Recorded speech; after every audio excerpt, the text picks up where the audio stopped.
you want to do is remove your belts, because your belt goes over your AC compressor pulley, which is that pulley right there. So get on your tensioner or your tension pulley and almost like you're over tighten this thing, and then pull your belt off.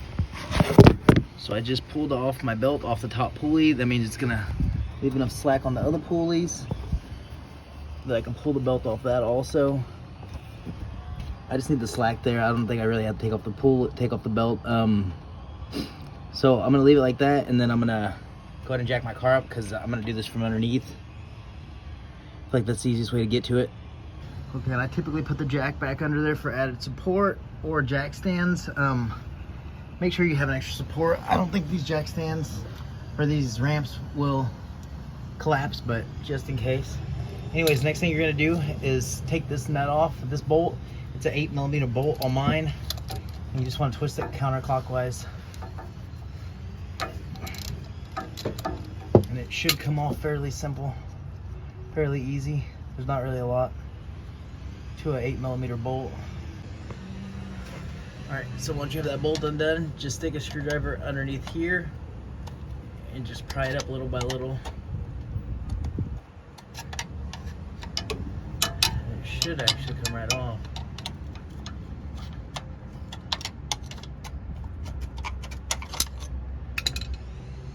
So you pry up underneath here and it slides right out through here. And this part comes off with it. I'm not sure if that's really supposed to come apart like that. Anyways, like I said, that bearing rested on. Next thing you're gonna do, there are actually, I don't know if you can see it that good in there. Yeah, you can see it. There's actually a snap ring in there that you have to remove. It's those two, you pretty much have to get your snap ring pliers, open that up and pull that out.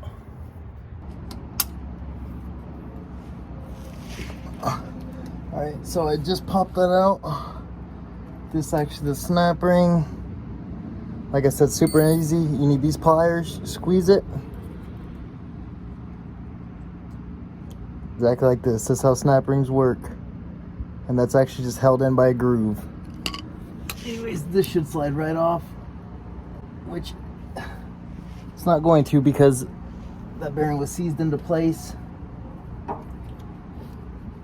But I'm guessing it's only going to take a couple minutes to get that thing free. Make sure you go around it slowly.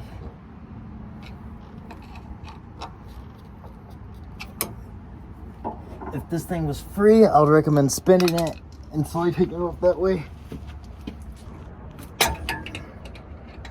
Oh yeah, that pulley's toast. Oh, actually the bearings. That's why it's seized up. If you see all those little things falling out, these are bearings. Bearing was toast. Okay, so this one kind of took a beating. Like I said, it's kind of got messed up. There's gonna be one cord you have to take off. Or I mean one clip.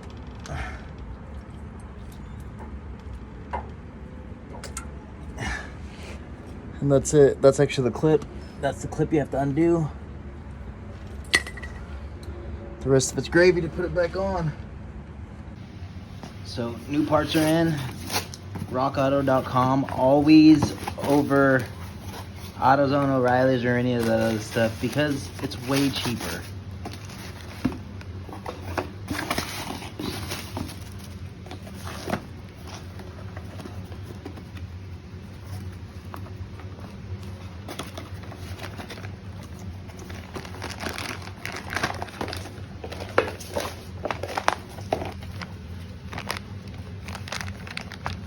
Clutch bearing already in there. Clutch.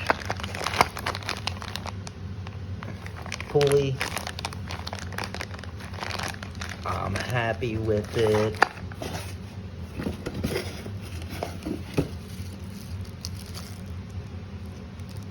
I'm excited. You line up this connector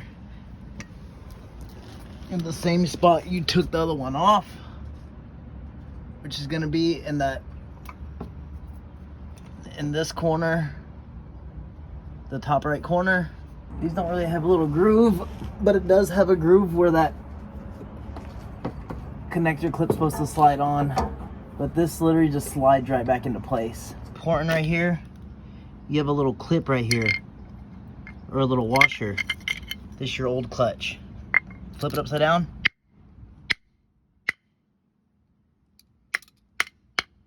However many washers are in there, this one only has one.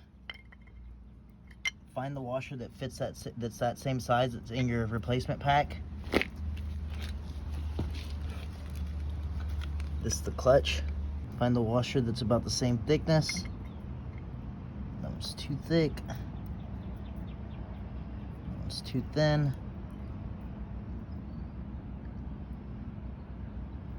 That one might be it, or this one. This one's way too thin.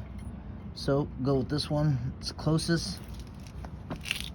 Slide that into place inside here. Oh yeah, one thing I almost forgot. Put your retaining clip back on.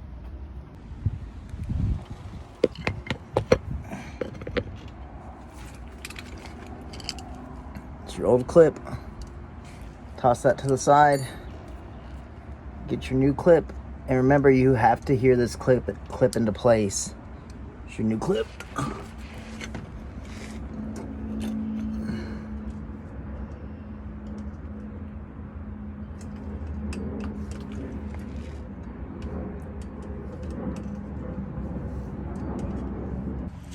Again, just a reminder, that little washer has to go on the inside of this. Kind of the pain in the ass.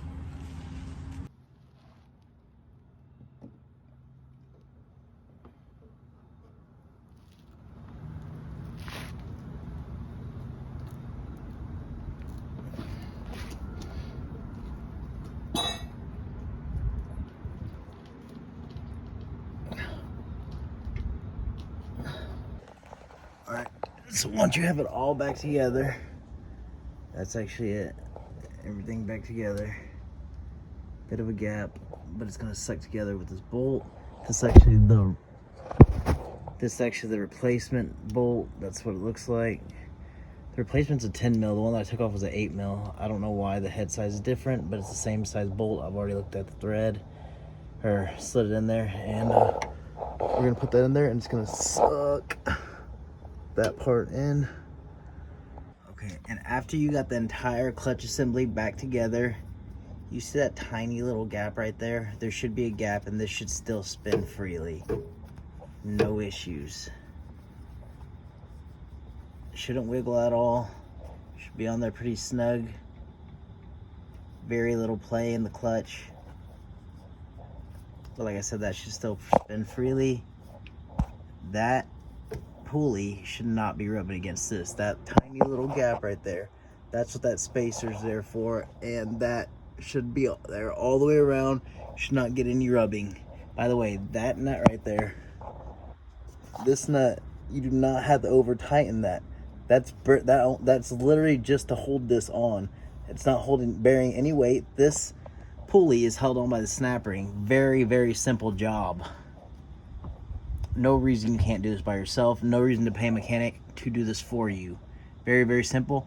Now you just have to put the belt back on and start it up. Your AC should work. Your bearing, my issue was that my bearing seized up, so none of my belts were moving. Anyways, put your belt back on. Should be free to go. Car should be back to working.